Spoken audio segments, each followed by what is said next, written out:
बिस्मिल्लाह वल्हम्दुलिल्लाह वस्सलातु वस्सलामु अला रसूलिल्लाह। अस्सलामु अलैकुम वरहमतुल्लाहि वबरकातुहू। उम्मीद करती हूँ कि आप सब ईमान और सेहत की बेहतरीन हालत में होंगी। इंशाअल्लाह वजल अल्लाह सुब्हानहू व तआला हम सब की तरफ बढ़ने वाले हर शर को खैर में बदल दें। इंशाअल्लाह आज हम ईद की नमाज़ का बयान देखेंगे और एज ए बीइंग ए मुस्लिम हम पे ईद की दो नमाज़ें हैं।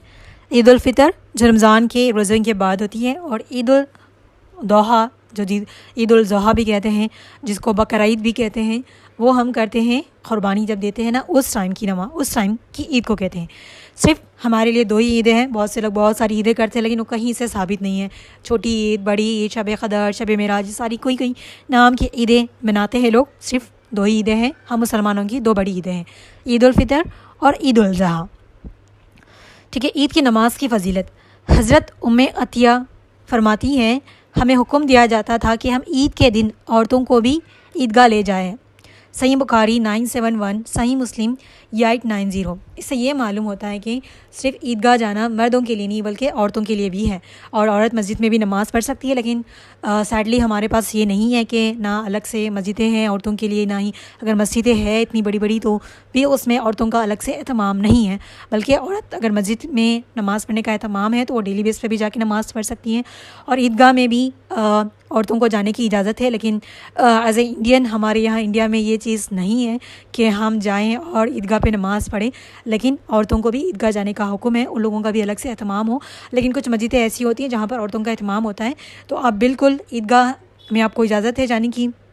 औरतों का बंदोबस्त भी किया गया है, तो अब ईद की नमाज़ वहाँ जाके पढ़ सकती है, या फिर कुछ मस्जिदों में या फिर कुछ मुकामों पे अगर औरतों का इंतज़ाम किया गया है ईद की नमाज़, तो बेशक आप जाके वहाँ पढ़ सकती हैं। ठीक है। ईद की सुन्नतें, ईद के दिन करने की सुन्नतें, गुस्ल करना, अच्छे कपड़े पहनना। अच्छे कपड़े का मतलब ये नहीं कि न्यू ही ज़रूरी है। अगर आपने न्यू लिबास पहना है, लिया है, तो आप न्यू पहन सकती है। अगर कोई किसी वजह से अफोर्ड नहीं कर पाया, न्यू नहीं लिया, तो साइड होने की ज़रूरत नहीं है। जो भी अच्छा लिबास है आप उसको पहन सकती हैं। ठीक है। खुशबू लगाना सिर्फ मर्द के लिए, औरतें खुशबू लगा के बाहर नहीं जा सकती।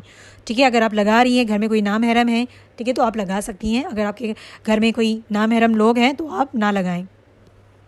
फिर ईद उल फ़ितर में नमाज से पहले कुछ खा कर जाना। ठीक है। ईद उल फ़ितर यानी कि रमज़ान के बाद जो ईद होती है उसको ईद उल फ़ितर कहते हैं। ये नमाज को जाने से पहले कुछ खा के चले जाएं। ठीक है। मीठा कुछ भी, खजूर खा ली, या फिर जो भी स्वीट आपने बनाया है वो खा के जा सकती। सुन्नत है कि आप खजूर खा के जाएँ। ठीक है। ऐसा नहीं कि कोई खाना नहीं खा सकता, बिल्कुल। अगर आप उस टाइम पर आपको जल्दी खाने की आदत है, कोई बीमार है, कुछ लोगों का आदत होता है, एक हैबिट होती है वो जल्दी खा लेते हैं, तो आप खा के भी जा सकती हैं, कोई हर्ज नहीं है। ठीक है। ईद उल ज़ुहा, ठीक है, जो बकर ईद हम जो कहते हैं ना, उसमें नमाज से आने के बाद खाना चाहिए, क्योंकि हम कुर्बानी देना होता है, तो वो नमाज़ जल्दी भी हो जाती है। अगर आप खा के जा रही हैं, कोई पेशेंट है जैसे कि मैंने बताया है, कोई बिना भूखे कुछ ज़्यादा देर तक नहीं रह सकता, तो वो खाएंगी तो कोई गुनाह नहीं है। लेकिन सुन्नत ये है कि आप आने के बाद खाएं। ठीक है। तकबीरात का कहना, अल्लाहु अकबर, ला इलाहा इल्लल्लाह, ठीक है, ये कहना, और एक रास्ते से जाना और दूसरे रास्ते से जाना, यानी कि आप एक रास्ते से गई, दूसरे रास्ते से आए। ऐसा नहीं कि अभी ये मस्ट है, कुछ जगह पर एक ही रास्ता होता है, दूसरे रास्ते नहीं होते, तो आप कोई अपने लिए मुश्किल नहीं पैदा करेंगी। एक रास्ते से जाए, अगर उसका कोई अदर वे भी है आपके घर को लौटने का, तो दूसरे रास्ते से आप, ये भी एक सुन्नत है। ठीक है। और ईद की नमाज़ का तरीका, अगर आप ईदगाह या मस्जिद में पढ़ रही है तो वैसे ही तो इमाम पढ़ा देते हैं। ठीक है। तो ईद की नमाज़ का तरीका फिर भी मैं आप लोगों को एक्सप्लेन करती हूँ। पहली रकात में नियत करेंगे, तकबीर कहेंगे, फिर सना पढ़ेंगे, फिर 3 ज़ायद तकबीरें कहेंगे हाथ उठा के। ठीक है।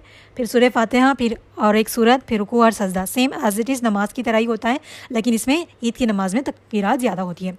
दूसरी रकात भी सेम वैसे ही करेंगे। ठीक है। सूरह फातिहा, फिर उसके साथ और एक सूरा, फिर रुकू, फिर उसके बाद मज़ीद तकबीरात होंगी, फिर उसके बाद चौथी रकात, फिर पूरी नमाज मुकम्मल हो जाएगी। बस ईद की नमाज़ में ये फ़र्क होता है कि ईद की नमाज़ में तकबीरात कही जाती हैं। ठीक है। और ईद की नमाज़ कहाँ पढ़नी चाहिए, ये मस्ट है। देखिए, सही बुखारी 956 नबी सल्लल्लाहु अलैहि वसल्लम ईदगाह तशरीफ़ ले जाते थे ईद की नमाज़ के लिए। सुन्नत है ईदगाह हो, ईदगाह यानी कि खुली जगह। अगर ईदगाह कहीं पर ईदगाह छोटा था, फुल हो गया, तो लोग ग्राउंड्स में भी पढ़ते हैं, या फिर मस्जिद बड़ी है तो वहाँ भी पढ़ते हैं, तो वो भी जायज़ है। लेकिन मस्त ये है कि ईदगाह। लेकिन ईद की नमाज़ में जो बेनमाजी होता है वो भी आता है, तो जगह कम पड़ जाती है, बहुत सारे लोग इकट्ठा होते हैं, तो ईदगाह बस ना हो तो आप मस्जिद में या फिर खुली जगह पर कहीं और इंतज़ाम है तो वहाँ भी पढ़ सकती हैं। ठीक है। अभी रह गई मोस्ट इम्पॉर्टेंट, औरत पे ईद की नमाज़ जायज़ है कि नहीं। यहाँ पर बहुत से लोग अलग अलग फतवे देते हैं। पहले तो देखें, औरत जुमे की नमाज़ भी पढ़ सकती है, ईद की नमाज़ भी पढ़ सकती है, घर पे नहीं। वो मस्जिद जा रही हैं तो वहाँ पढ़ सकती हैं, ठीक है। ईद की नमाज़ अगर आप ईदगाह जा रही हैं बिल्कुल आप वहाँ पढ़ सकती हैं, या फिर मस्जिद में कहीं इंतज़ाम है या फिर खुली जगह कहीं पर भी इंतज़ाम है, आप जा रही है बिल्कुल बेशक आप पढ़ सकती है, कोई हर्ज नहीं है।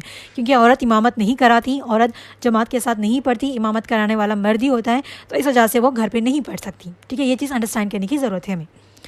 और एक हदीस में आता है, सही बुखारी 971 और सही मुस्लिम 890, ये जो मैंने पहली हदीस बताई ना उसकी आगे कंटिन्यूशन में बता रही हूँ कि हमें हुक्म दिया गया था कि कवारी लड़कियाँ, पर्दा वाली ख़वातीन और हैज़ वाली औरतों को भी ईदगाह ले जाया जाए, ठीक है। पीरियड्स में भी आप ईदगाह जा सकती है, इसमें कोई हर्ज नहीं है। आप नमाज़ नहीं पढ़ेंगी लेकिन जहाँ वहाँ पर खुतबा होगा, ठीक है, दुआएं वगैरह होगी तो उसमें आप शामिल हो सकती हैं। और ये चीज़ भी अंडरस्टैंड करने की ज़रूरत है कि लोग बहुत ज़्यादा पीरियड्स वालों को बहुत ज़्यादा वो करते हैं, लेकिन इस्लाम में उस तरह की चीज़ें नहीं है। आपने पीरियड्स के बारे में हैज़ के हवाले से जो लेक्चर था उसमें सारी चीज़ें आपने सुन ली थी, ठीक है। अगर आप पीरियड्स के हालत में हैं तभी भी आप ईदगाह जा सकती है और ईद की वहाँ पर अटेंड कर सकती है खुतबा और दुआएं वगैरह।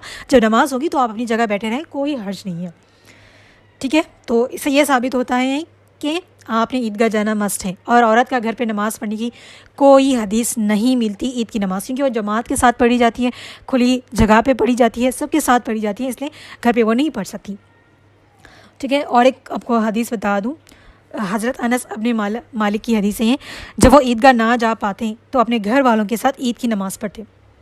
घर वालों के साथ नमाज़ पढ़ते मतलब वो जमात के साथ पढ़ते, अकेले नहीं पढ़ते, ठीक है।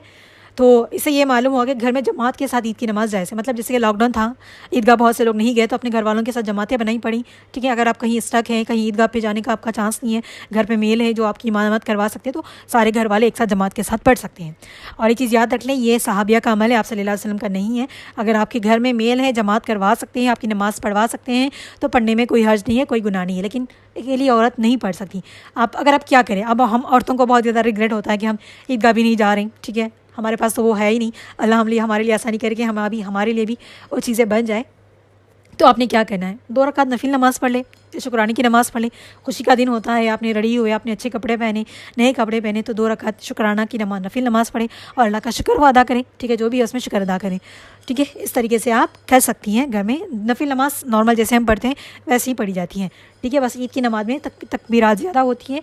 अगर आप जमात के साथ पढ़ रही हैं ईदगाह और मस्जिद में, तो वो भी आप लोगों को नमाज़ स्टार्ट करने से पहले एक्सप्लेन कर देते हैं, तो आप पीछे ही पढ़ रही होती है तो कोई मुश्किल नहीं होता। इसको ऐसा नहीं कि आप इसको याद कर ले कि हाँ इसमें इतनी रकातें तकबीरात के लिए ज़रूरी नहीं है, क्योंकि जमात के साथ पढ़नी है। हम जमात से पढ़ाने कहीं जा नहीं रहे और जमात के साथ कभी इमामत नहीं कर सकती, तो आप कहीं पर पढ़ भी रहे हैं जमात के साथ तो वहाँ आपको ऑलरेडी एक्सप्लेन किया जाएगा, आप उनके साथ पढ़ सकती हैं, ठीक है। ये था ईद की नमाज़ का मुख्तसर सा बयान। आई होप कि आपको समझ आ चुका होगा। अल्लाह हम सबको अमल करने की हिदायत दें, अमल की तौफीक दें। आमीन सुम्मा आमीन। जज़ाकुमुल्लाहु खैर। अस्सलाम वालेकुम व रहमतुल्लाहि व बरकातुहू।